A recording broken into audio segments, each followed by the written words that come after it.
মমতা ব্যানার্জি আমাদের নেত্রী, দলনেত্রী এবং অভিষেক ব্যানার্জি সেনাপতিতে আমাদের যে 10ই মার্চ ব্রিগেড চলো সমাবেশ জনগর্জন, তার জন্য আমাদের পশ্চিমবঙ্গ তৃণমূল মাধ্যমিক শিক্ষক সংগঠন উত্তর দিনাজপুরের তরফে আচ্ছা আমরা প্রায় 100 জন মাস্টারমশাই মিলে সভা করে আমাদের কর্মসূচি ঠিক করলাম যে আমরা কারা কারা যাব, কিভাবে যাব, সেই নিয়ে আমাদের আজকে কর্মসূচি ছিল।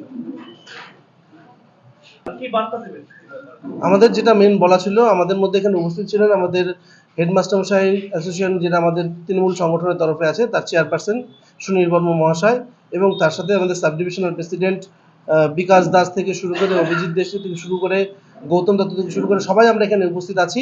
এবং সবার নেতৃত্বে যে বার্তাটা আমরা আজকে সমস্ত শিক্ষকদের মাঝখানে দিলাম, সেটা হচ্ছে বাংলার প্রতি যে বঞ্চনা কেন্দ্রের, সেটা নিপাত করার সময় দিনক্ষণ প্রায় সামনে আসন্ন। সেই জায়গাতে আমাদের দৃঢ় সংকল্পভাবে থেকে, কারণ মাস্টারমশাইদের সাথে কিন্তু সবচেয়ে বেশি যোগাযোগ থাকে ছাত্রদের এবং তার মাধ্যমে তার পরিবারের। সুতরাং মাস্টারমশাইরা পারে, শিক্ষকরা পারে তাদের মোটিভেট করতে এবং সঠিক মোটিভেট করতে।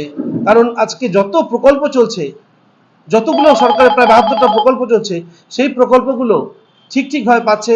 আমাদের দল বিভিন্নভাবে সেগুলোকে তাদের সামনে তুলে ধরছে, কিন্তু আমরা শিক্ষকরা চাইছি, কারণ শিক্ষকদের একটা জায়গা আছে ছাত্রদের কাছে, মনের জায়গা, সেই জায়গার মাধ্যমে আমরা তাদের বাড়িতে পৌঁছাচ্ছি এবং সেখানে থেকে আজকে সেই বার্তাগুলো আমাদের প্রত্যেকটা গার্জিয়ানের হাতে তুলে দিচ্ছি যে আপনারা কেন ভোট দেবেন না মোদিকে, কেন ভোট দেবেন মমতা ব্যানার্জিকে।